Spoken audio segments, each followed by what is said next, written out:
গণতন্ত্রকে প্রাতিষ্ঠানিক রূপ দেওয়ার তাগিদ খালেদা জিয়ার। পিআর পদ্ধতিতে ফ্যাসিবাদ পুনর্বাসন হতে পারে বললেন তারেক রহমান। স্বৈরাচার যেন আর মাথাচাড়া দিতে না পারে শপথ নিতে বললেন প্রধান উপদেষ্টা। জুলাই অভ্যুত্থান স্মরণে কর্মসূচি উদ্বোধন। গণ অভ্যুত্থানের বর্ষপূর্তিতে এনসিপির পদযাত্রা কর্মসূচি শুরু।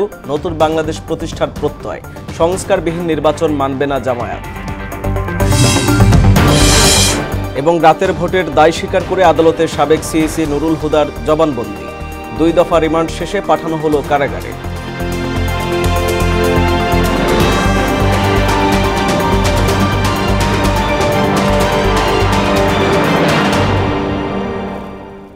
আসসালামু আলাইকুম, সবাইকে মোহনা সংবাদে স্বাগত। শুনছিলেন শিরোনাম, সঙ্গে আছি আমি আরিফুল ইসলাম। এবার পুরো খবর।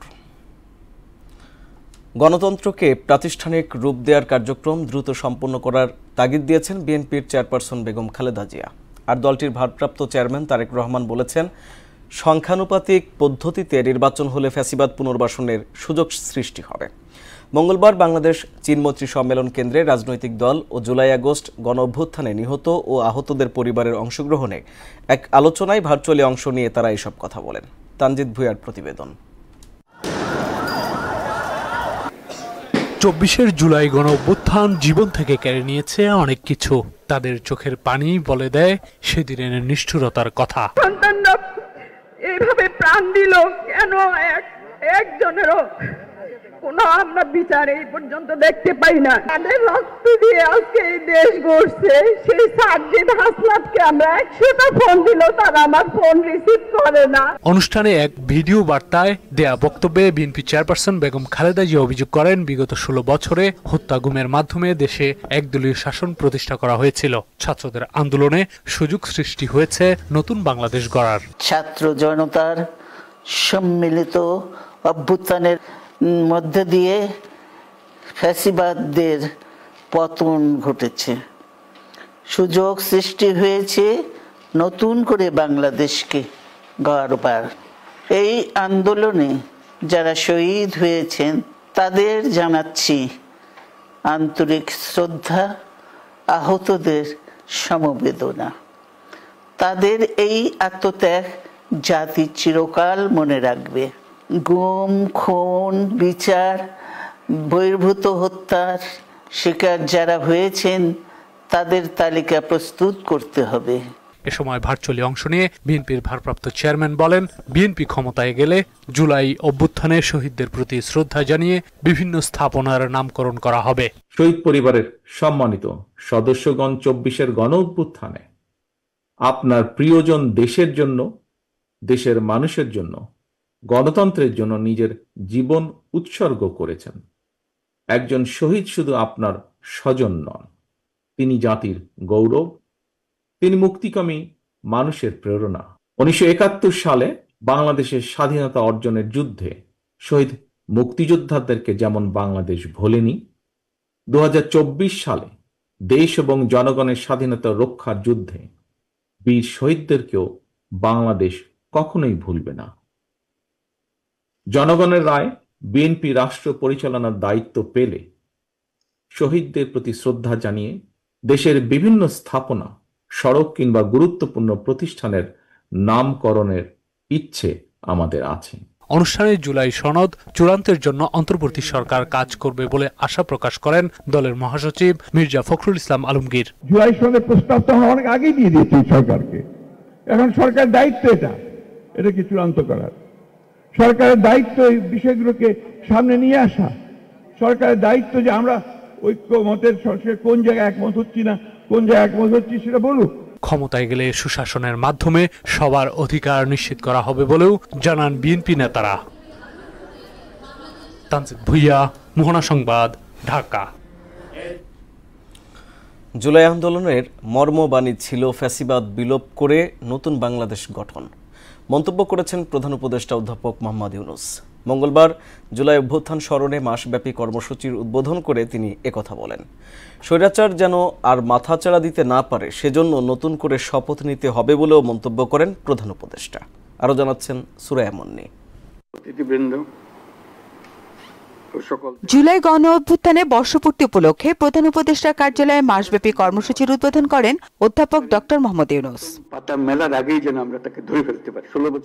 এ সময় তিনি বলেন, ইতিহাসের এক গৌরবময় ক্ষণ আজ। 1 বছর আগে এই জুলাই মাসে শিক্ষার্থীরা যে আন্দোলন শুরু করেছিল তা এক অভূতপূর্ব গণ অভ্যুত্থান রচনা করে আমাদের মুক্তির স্বাদ দিয়েছিল। গণ অভ্যুত্থানে যারা আত্মত্যাগ করেছিলেন তাদের অবদানকে শ্রদ্ধার সঙ্গে স্মরণ করেন সরকার প্রধান। জুলাই ছিল দেশের গণতন্ত্র পুনরুদ্ধারের লড়াই এক অমোঘ ডাক, এক জনতার জাগরণ। সেই আন্দোলনের মর্মবাণী ছিল ফ্যাসিবাদের বিলোপ করে নতুন বাংলাদেশ বিনির্মাণ,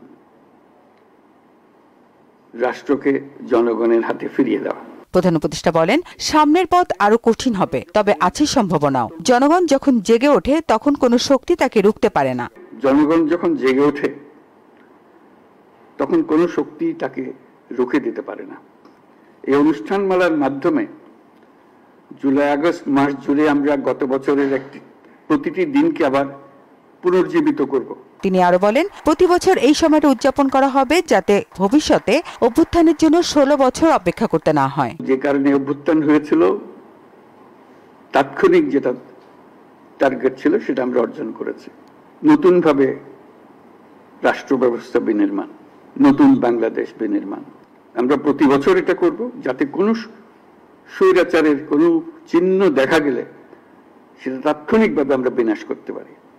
সেটার জন্য এটা অত্যন্ত গুরুত্বপূর্ণ। স্বৈরাচারের প্রথম পাতা মেলার আগেই যেন আমরা তাকে ধরে ফেলতে পারি, 16 বছর যেন আমাদের অপেক্ষা করতে না হয়। সরকার প্রধান বলেন, এই কর্মসূচি শুধু স্মরণ নয়, জুলাইয়ের যে ঐক্য তৈরি হয়েছিল আবারও তা সুসংহত করার প্রত্যয়। গত বছরের জুলাইয়ে দেশের সকল শ্রেণীর, পেশা ও বয়সের মানুষের মধ্যে যে ঐক্য তৈরি হয়েছিল, আমরা চাই এই জুলাই এসে ঐক্য আবার সুসংহত হোক। সুরাইয়া মুন্নি, মোহনা সংবাদ, ঢাকা।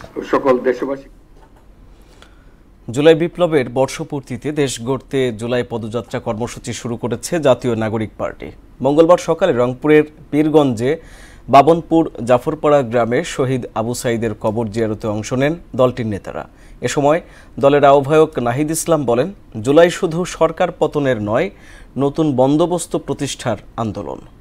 প্রতিনিধিদের তথ্যে ডেস্ক রিপোর্ট।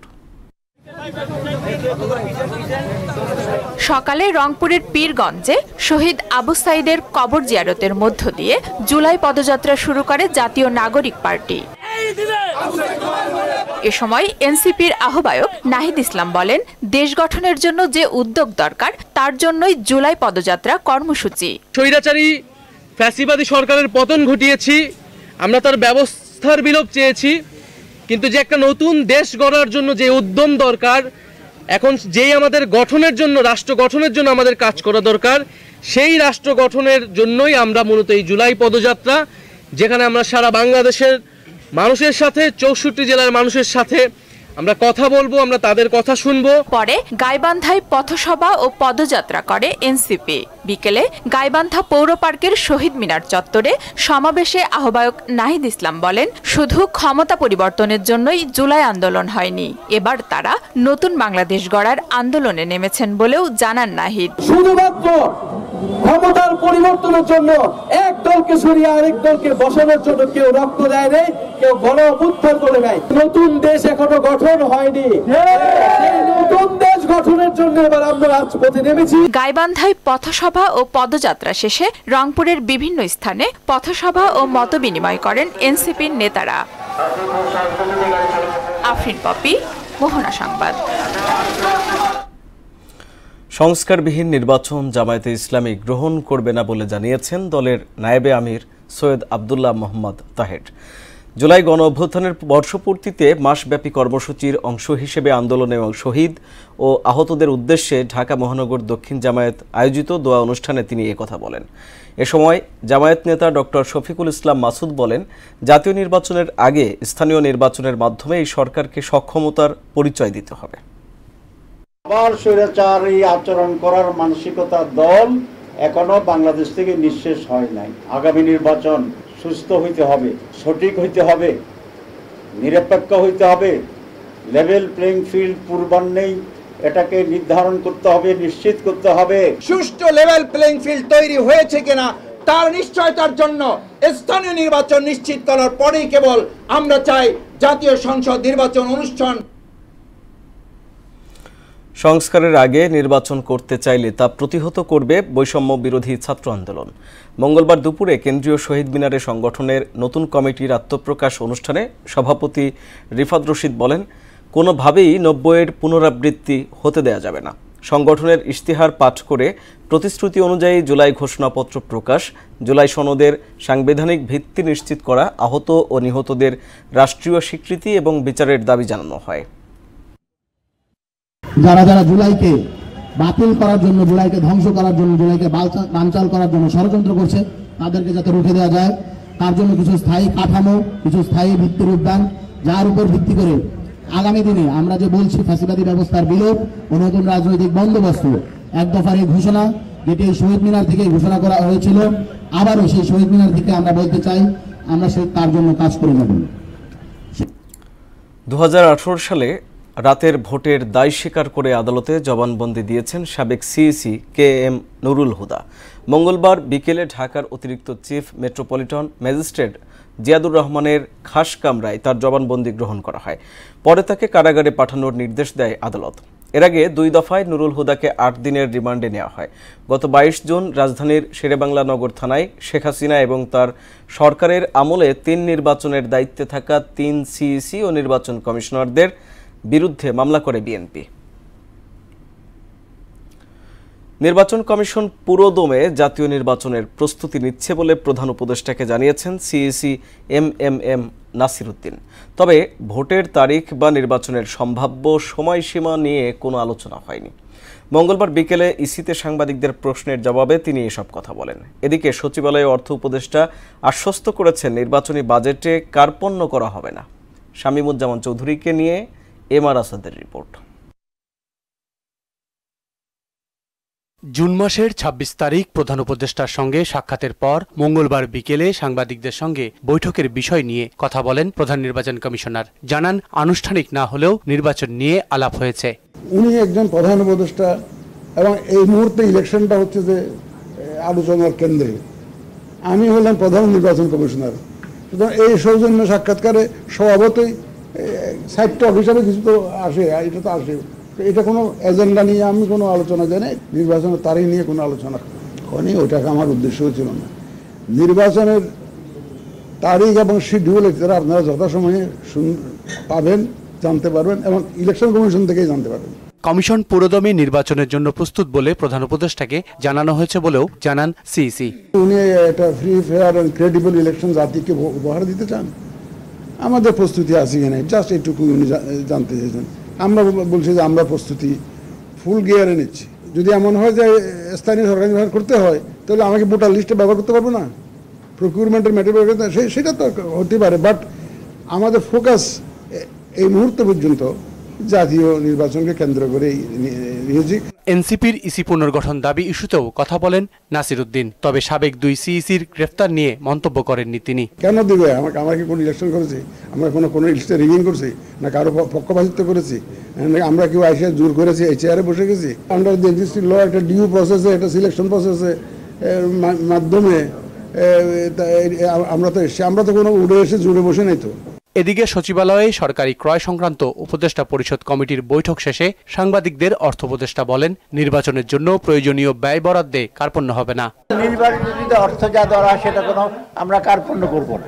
উপদেষ্টা বলেন, চলতি অর্থ বছরেই নির্বাচন অনুষ্ঠানের সম্ভাবনা থাকায় সরকার আগেই নির্বাচনী বাজেট ঠিক করেছে। এমআর আসাদ, মোহনা সংবাদ, ঢাকা। মানবতা বিরোধী অপরাধের মামলায় শেখ হাসিনা সহ 3 জনের বিরুদ্ধে শুনানি শেষ করে অভিযোগ গঠনের আবেদন করেছে প্রসিকিউশন। তবে অভিযোগ গঠনে আসামি পক্ষের শুনানির জন্য 7 জুলাই দিন ধার্য করেছেন আদালত। শেখ হাসিনাকে সব হত্যার নির্দেশদাতা উল্লেখ করে তার বিরুদ্ধে 5টি অভিযোগ আনা হয়েছে। আরও জানাচ্ছেন কাজী পাপ্পু।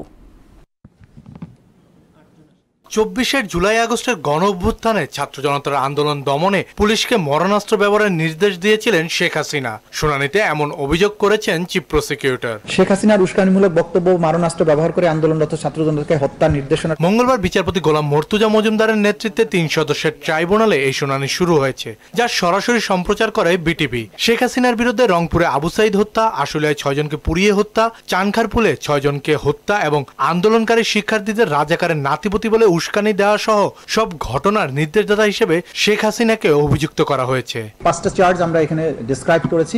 সারা বাংলাদেশের 56,000 বর্গমাইল জুড়ে এটা সংগঠিত হয়েছে, সর্বত্র যেখানে যেখানে সম্ভব হয়েছে। সুতরাং এটা ওয়াইড স্প্রেড, প্রধানমন্ত্রীর থেকে নির্দেশ এসেছে, সেটা চেইন অফ কমান্ড বাস্তবায়নের মাধ্যমে পুলিশ বাহিনী এবং অন্যান্য বাহিনী, অক্সিলিয়ারি ফোর্সেস, তারা গ্রাউন্ড লেভেলে সব জায়গায় একই পদ্ধতিতে এই কাজটা করেছে। এ মামলায় পলাতক সাবেক স্বরাষ্ট্রমন্ত্রী আসাদুজ্জামান খান কামালকেও আসামি করা হয়েছে, আর গ্রেপ্তার থাকা সাবেক পুলিশ প্রধান চৌধুরী আব্দুল্লাহ আল মামুনকে ট্রাইব্যুনালে হাজির করা হয়। শুনানিতে তাদেরকে শেখ হাসিনার অন্যতম প্রধান সহযোগী বলা হয়েছে। আসাদুজ্জামান খান কামাল এবং চৌধুরী আব্দুল্লাহ আল মামুন সহ তৎকালীন সরকারের অন্যান্য ঊর্ধ্বতন কর্তৃপক্ষের প্ররোচনা, সহায়তা ও সম্পৃক্ততায় তাদের অধীনস্থ নিয়ন্ত্রণাধীন আইন শৃঙ্খলা রক্ষাকারী বাহিনী, সশস্ত্র আওয়ামী লীগ সন্ত্রাসী কর্তৃক ব্যাপক মাত্রায় পদ্ধতিগত নিরীহ ছাত্র জনতার উপর আক্রমণের শেখ হাসিনার বিরুদ্ধে আনিত অভিযোগ আমলে নিয়ে বিচার শুরু করার আবেদন জানান চিফ প্রসিকিউটর। এ সময় শেখ হাসিনার পক্ষে রাষ্ট্রনিযুক্ত আইনজীবী সময়ের আবেদন করলে ট্রাইব্যুনাল শুনানির জন্য 7 জুলাই দিন ধার্য করেন। আমার চেষ্টা থাকবে, আপ্রাণ চেষ্টা থাকবে তার পক্ষে তাকে এই মামলা থেকে খালাস করার জন্য। এদিন অভিযোগ ঘটনার শুনানিতে কোনো বক্তব্য রাখতে চাননি সাবেক আইজিপি আব্দুল্লাহ আল মামুনের আইনজীবী। কাজী পাপ্পু, মোহনা সংবাদ, ঢাকা। বছর পেরোলো ঘটনাবহুল জুলাই অভ্যুত্থানের। 2024 সালের 1 জুলাই রাজু ভাস্কর্যের পাদদেশে শুরু হওয়া কোটা বিরোধী আন্দোলনের ধারাবাহিকতায় 17 বছর ধরে চলা আওয়ামী স্বৈর শাসনের পতন হয় আর 36 দিনের মাথায়। আন্দোলন ঠেকাতে তৎকালীন ক্ষমতাসীনদের চালানো দমনপীড়নে প্রাণ যায় হাজারো মানুষ, হাজারো ছাত্র জনতার। শেষ পর্যন্ত গণ অভ্যুত্থানের মধ্য দিয়ে দেশ ছেড়ে পালাতে বাধ্য হন শেখ হাসিনা। জুলাই গণ অভ্যুত্থানের আদ্যপান্ত নিয়ে এমআর আসাদের রিপোর্ট। কোটা বিরোধী আন্দোলন থেকে স্বৈরাচার সরকার পতনে রূপ নেয়া যে গণ অভ্যুত্থান, তার সঙ্গে মিলেমিশে একাকার অমর এই সঙ্গীত। মোহিনী চৌধুরীর কথায় কৃষ্ণচন্দ্রের সুর করা গানটি ঐতিহাসিক জুলাই গণ অভ্যুত্থানে এভাবে ভূমিকা রাখবে তা হয়তো ভাবেননি আন্দোলনকারীরাও।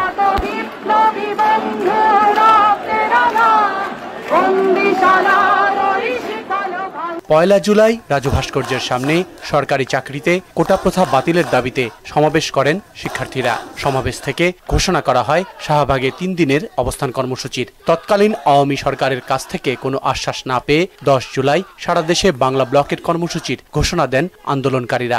4 দিন পর রাষ্ট্রপতির কাছে স্মারকলিপি জমা দেন তারা। কিন্তু সেদিনই কোটা বিরোধীদের রাজাকারের নাতি বলে মন্তব্য করেন ফ্যাসিবাদী তকমা পাওয়া শেখ হাসিনা। মুক্তিযোদ্ধাদের নাতিপুতিরাও পাবে না, তাহলে কি রাজাকারের নাতিপুতিরা পাবে? শেখ হাসিনার সেই বক্তব্যের পর ফুঁসে ওঠে আন্দোলনকারীরা। 15 জুলাই শাহবাগে বৈষম্য বিরোধী ছাত্র আন্দোলনের ব্যানারে ঢাকা সমাবেশে যোগ দেন বুয়েট ও মেডিকেল কলেজের শিক্ষার্থীরা। সেদিন বিকেলে ছাত্রলীগের নেতাকর্মীরা আন্দোলনরত শিক্ষার্থীদের ওপর লাঠি ও ধারালো অস্ত্র দিয়ে হামলা চালায়। আহত হন 3 শতাধিক শিক্ষার্থী। 16 জুলাই রংপুরে পুলিশের গুলিতে নিহত হন বেগম রোকেয়া বিশ্ববিদ্যালয়ের শিক্ষার্থী আবু সাইদ।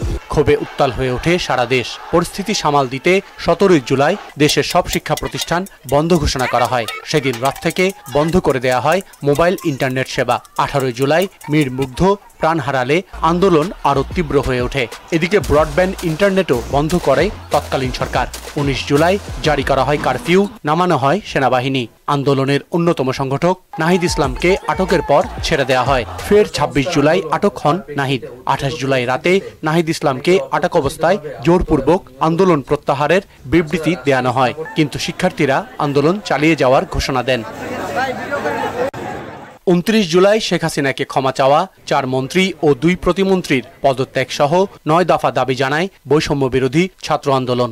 30 জুলাই সামাজিক যোগাযোগ মাধ্যমে লাল প্রতীক এবং পরদিন মার্চ ফর জাস্টিস পালন করে সংগঠনটি। 1 আগস্ট ডিবি হেফাজত থেকে ছাড়া পান 6 সমন্বয়ক। এর মধ্যেই জামায়াত ইসলামী ও ইসলামী ছাত্র শিবিরকে নিষিদ্ধ করা হয়। 2 আগস্ট আন্দোলনে সংহতি জানিয়ে সমাবেশ করে শিল্পী চিকিৎসকরা। পরদিন আন্দোলনকারীদের আলোচনার প্রস্তাব দেন শেখ হাসিনা। প্রত্যাখ্যান করে সেদিন বিকেলেই সরকার পতনের 1 দফার ঘোষণা করেন নাহিদ ইসলাম। 48 জন সাবেক সেনা কর্মকর্তা আন্দোলন দমনে সেনাবাহিনীকে ব্যবহারের বিরোধিতা করেন। 5 আগস্ট ছাত্র জনতার আন্দোলনের মুখে পদত্যাগ করে ভারতে পালিয়ে যেতে বাধ্য হন শেখ হাসিনা।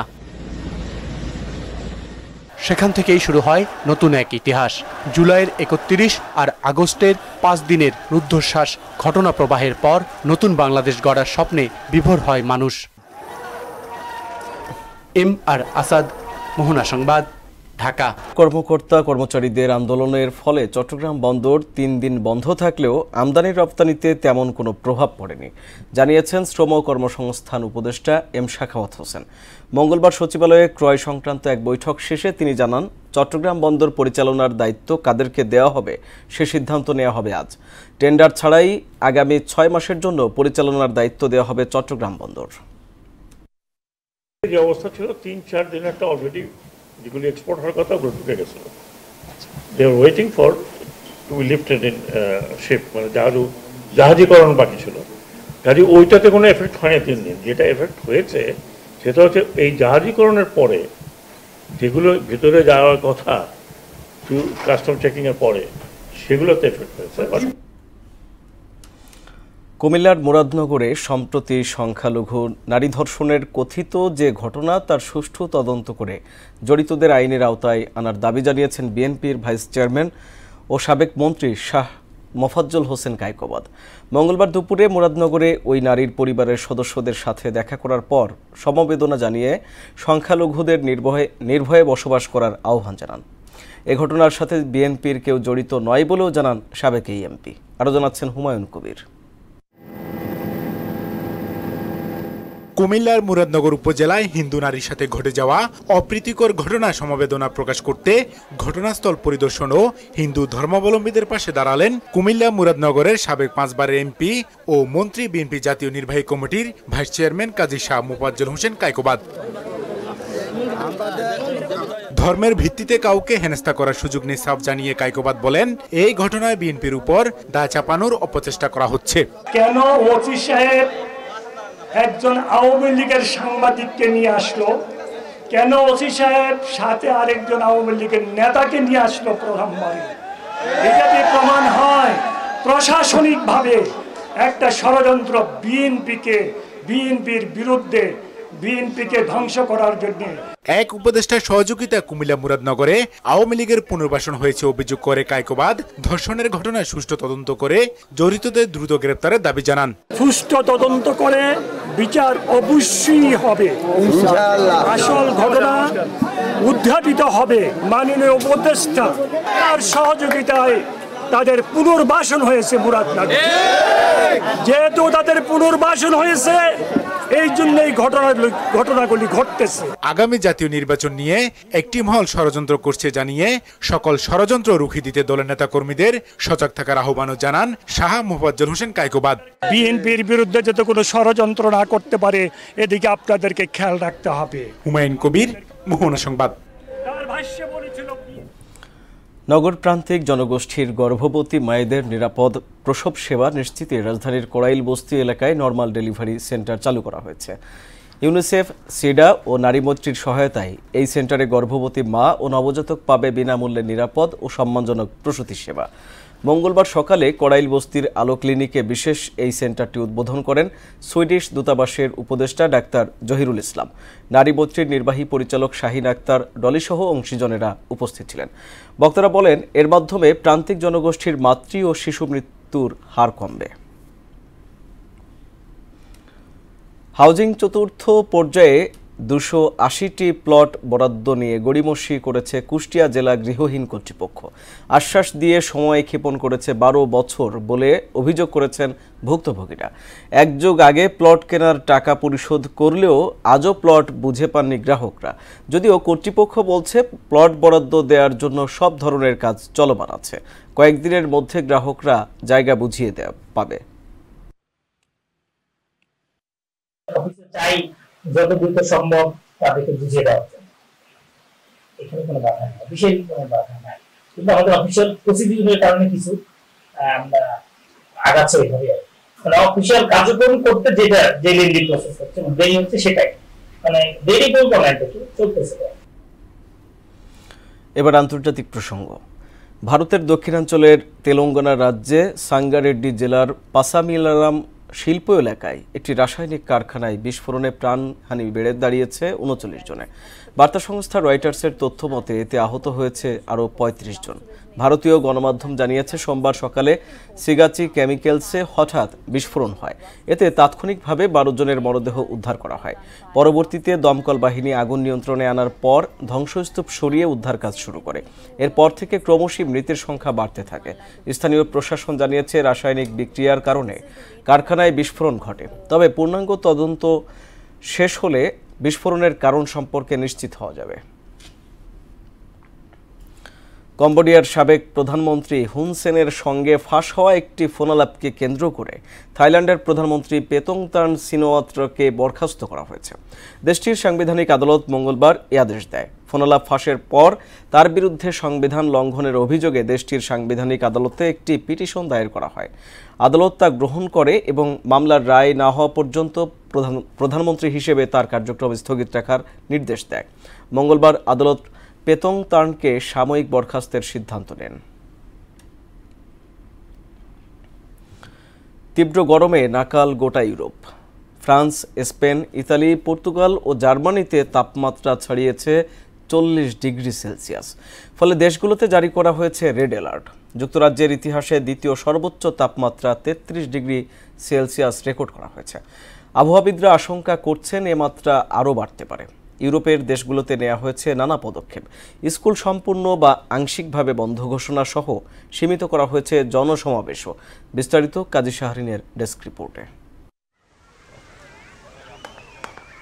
তীব্র তাপপ্রবাহের কবলে পড়েছে গোটা ইউরোপ। শীতপ্রধান দেশগুলোতে এখন তাপমাত্রা 40 ডিগ্রির ওপরে। এর মধ্যে আবার তুরস্ক ও ফ্রান্সে ছড়িয়ে পড়েছে দাবানল। সোমবার দাবানলের জন্য তুরস্কে প্রায় 50,000 মানুষকে নিরাপদ আশ্রয়ে সরিয়ে নেওয়া হয়েছে। তীব্র গরমের কারণে ফ্রান্স, স্পেন, ইতালি, পর্তুগাল ও জার্মানিতে জারি করা হয়েছে রেড অ্যালার্ট। নেদারল্যান্ডসের প্রায় 38 ডিগ্রি সেলসিয়াস পর্যন্ত তাপমাত্রা পৌঁছেছে। ফলে দেশটিতেও সতর্কতা জারি করা হয়েছে।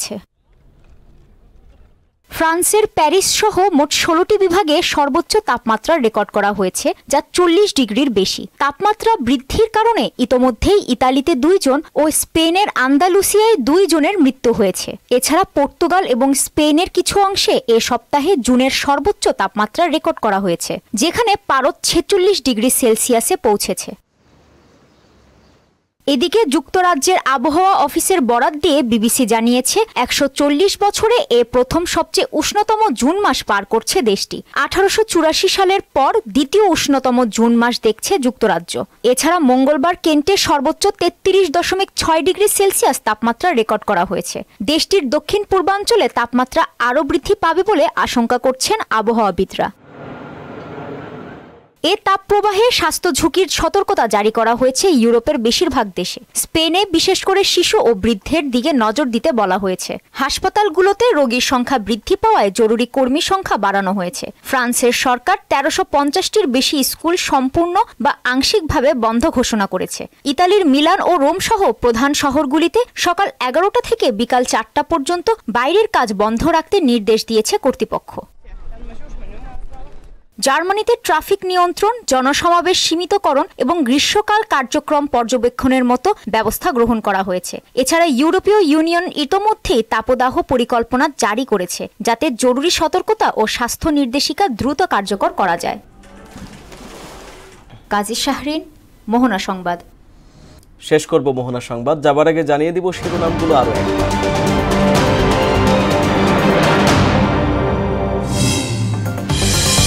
গণতন্ত্রকে প্রাতিষ্ঠানিক রূপ দেওয়ার তাগিদ খালেদা জিয়ার। পিআর পদ্ধতিতে ফ্যাসিবাদ পুনর্বাসন হতে পারে বললেন তারেক রহমান।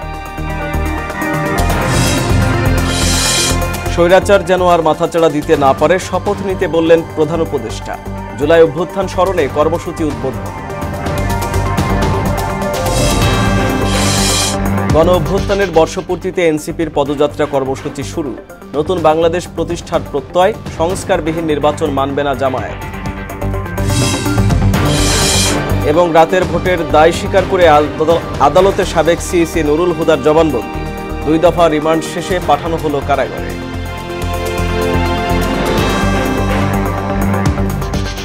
এই ছিল মোহনা সংবাদে। মোহনার সবশেষ খবর জানতে ভিজিট করুন www.mohana.tv। সংবাদ দেখতে পারেন ফেসবুক, ইউটিউবে। এতক্ষণ সঙ্গে থাকার জন্য ধন্যবাদ সবাইকে।